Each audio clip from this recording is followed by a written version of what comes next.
But the best part about Rek'Sai Gank is the sheer amount of damage that she is able to put out very, very quickly. So see how it works out for them. Although I'm waiting for this Katarina to get locked in.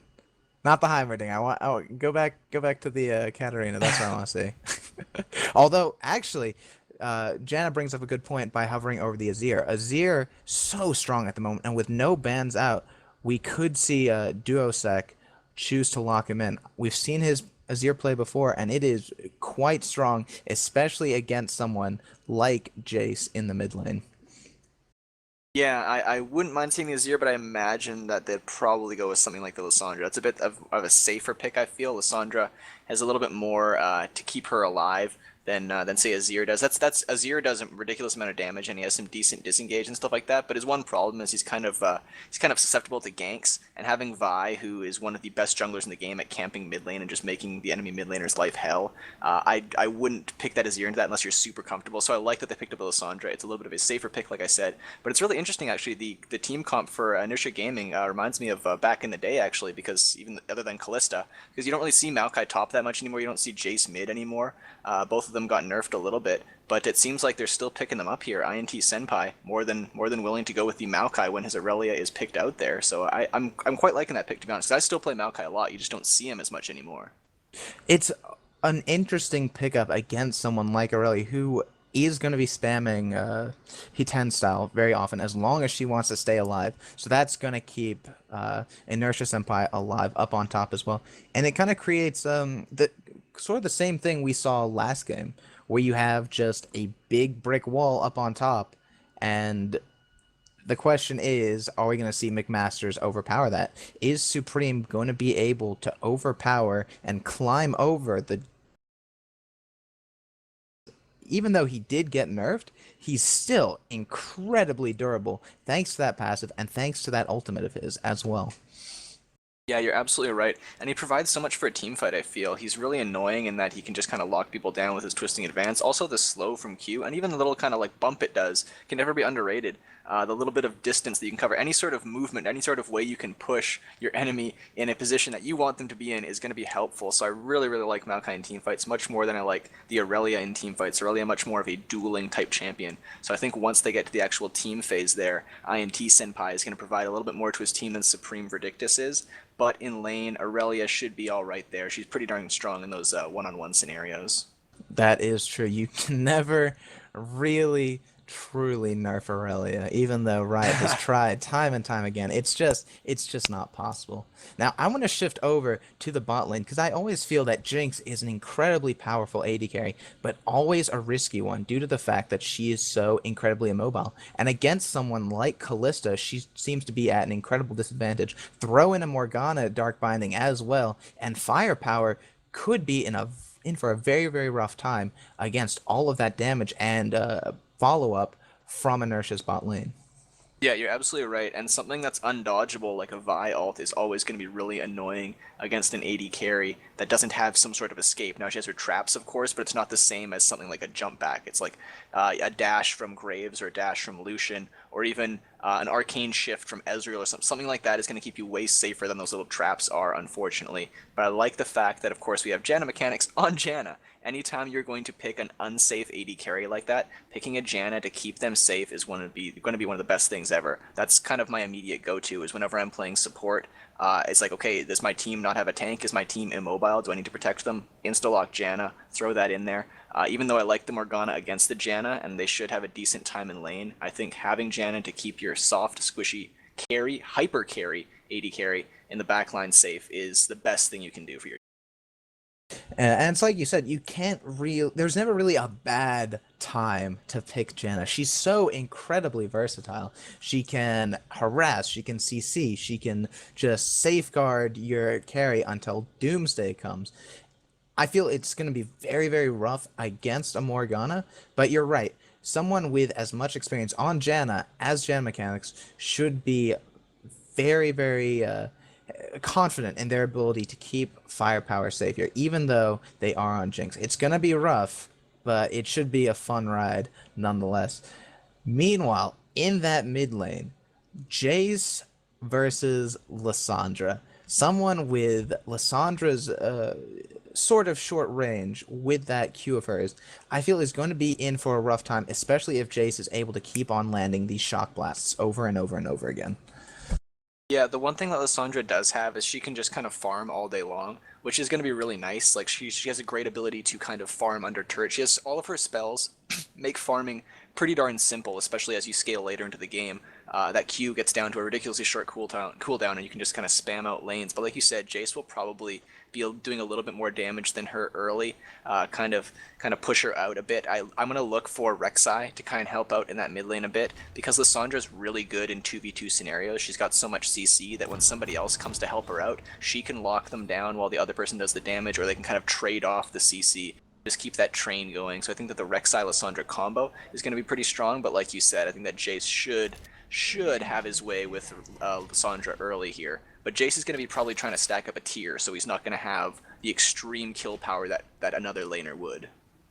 That is true, and on top of that, he did receive a couple of small nerfs to his overall kit, so he's not going to be too much of a threat. He's still going to deal a fair amount of damage, but especially once we hit that mid-game point, Duosec is going to just start going ahead leaps and bounds, simply due to the fact that Jace does fall off without all that extra damage that Hypercharge used to have being, I think, completely removed. Yeah, I well, believe basically, what you could do back before they had to change it several times, actually. They kind of changed how it worked and then nerfed it again on top of that. What you used to be able to do was queue up your hypercharge there, your W in your cannon form, and then run in, and then get that auto attack off, and then by the time it would be done, because your cooldown would start ticking as soon as you press W initially, so you could set it up, then auto attack later, and by the time you're done your auto attacks, it would be up again, so you could actually get a double W in. So they changed that, so you can't do that anymore. And then they even nerfed how much damage W does on top of that. So the ability to trade as Jace is just not really the same. He really has to whittle people down with poke a little bit more. You can't just run in team fights and just auto attack in cannon form with the super fast auto, which is one of the things that helped him out in team fights a lot. So now I feel like it's kind of the same situation that they have in Maokai and Aurelia in top lane, where Maokai's going to help a bit more in team fights, and Aurelia is a bit stronger 1v1. I feel like Jace and Lissandra is going to be that same. But here we see actually an invade here, the 2v2 in the early. Yeah, whether it's a full-on invade or whether they're just looking to interrupt that early Gromp pickup from McMasters, though, which is a good move. You don't want bot lanes to get ahead early on. Yeah, that was really, really smart by Inertia Gaming right there. They stopped the early advantage from the level 2. We've seen in a few games before, not in this tournament so far, but definitely before in the past. If you hit that Gromp up early, hit level 2 before your opponent can push and get that experience, you can win the lane pretty much in the first 2 minutes. And meanwhile, over on the other side of the map, Inertia Senpai actually opting to take Wolves away and then teleport up to that top lane. And it looks like Supreme has done the exact same move over on his side. So both are already hitting level 2. Neither one really going to lose out since they both made the exact same move, which is definitely smart. And something we don't see all too often at all. But hold on, there's the Dark Binding. Look at how much damage is coming out due to that Kalista W. My gosh, it just deals so much. I believe it's around 12% of maximum HP at this level.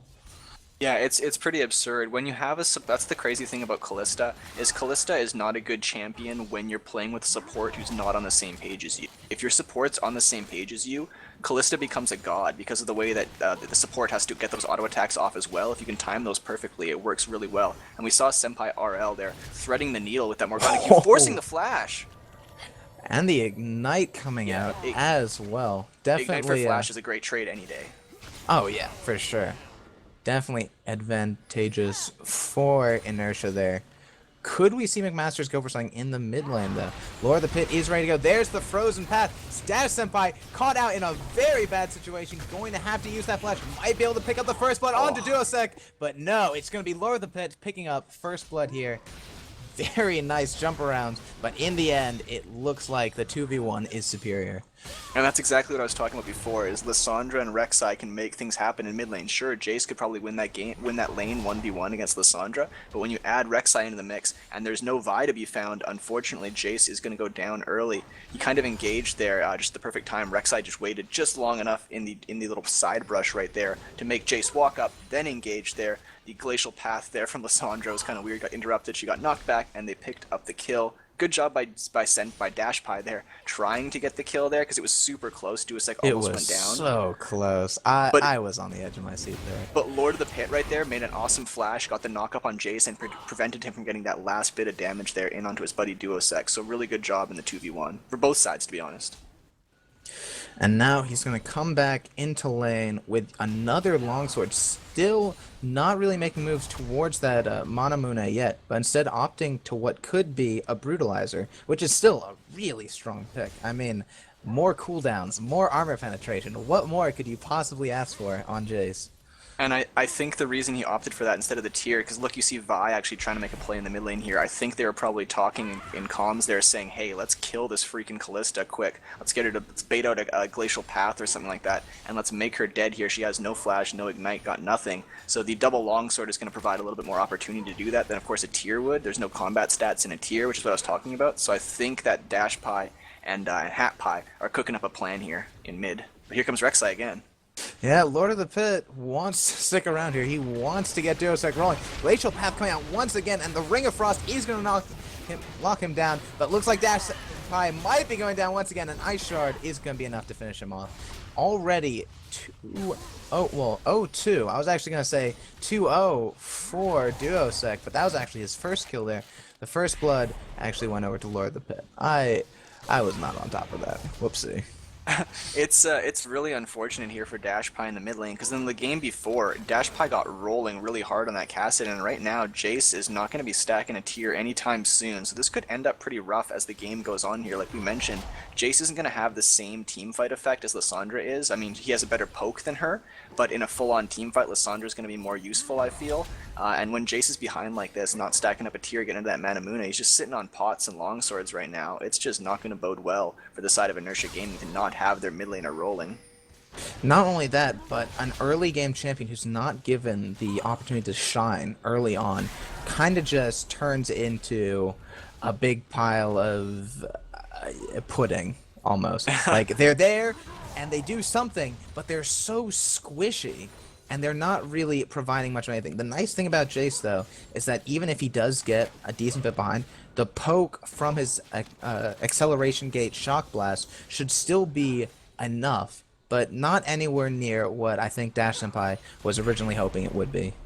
There's the tier finally coming up from Jace, but yeah, you're absolutely right. And the thing is that if Jace's EQ combo, his big poke right there, is super strong once you can up, I always mess up these names, I believe it's the Manamune into the Muramana. I think once you get the Muramana, I believe that's the active one, that's when your poke becomes absolutely ridiculous and can change games, where you actually hit some poke on several members of the enemy team, and they're like, okay, we can't fight now because we just got chunked so hard. I feel like it's not going to have the same effect until he reaches that tier, and he got the tier a little bit late. Here's the Maelstrom. But Inertia Senpai just so low when it comes down to mana. He's not going to be able to pick up this kill onto Supreme without the help of a Vigank at this point. Yeah, and actually he's, does he have, oh my goodness, he has actually 4 health pots there, it looks like, unless I'm misseeing things here, but it looks like 4 health pots from Maokai in the top lane. I would have liked to see him. Oh god. Meanwhile, an explosion in the mid lane. Once again, Duosec trying to push that advantage, but not really able to get anything. Meanwhile, up on top, oh, this is so close. But with a 5-second cooldown on that Blade Surge, it doesn't look like Supreme's going to pick up that kill onto Inertia Senpai. But that mid lane kill was very nicely done. A beautiful lure in coming out from Dash Senpai, and working together with Hat Senpai, just like we saw last game, was able to pick them up a kill. It's just a shame it took so long. Although, on the bottom lane, a nice knock-up into a Dark Binding. The exhaust is there from Janna Mechanics, but it looks like Evan Ariel could get taken down here. Oh, so close, but the Soul Shackles is going to prevent any kind of follow-up from Janna Mechanics, and it looks like this is going to be a double kill for the bot lane of Inertia. That was such a close fight between the AD carries, though. Yeah, what a ballsy play coming out from the RL boys in the bot lane here. It's kind of funny because we got a couple duos, and then looks like Int Senpai by himself in the top lane, because it seems like the Dashpie and Hatpie, they duo together all the time. I'm sure Senpai and Evan RL, the 2 RL boys in the bot lane, they duo all the time. So we got a couple pairs going on, and they are so strong in these 2v2s. In that bot lane, that was just crazy aggression. Here comes Lord, though. Oh no, that knockup is going to seal the deal along with that Frozen Throne. Yet another pickup for the mid lane of McMasters. They are just doing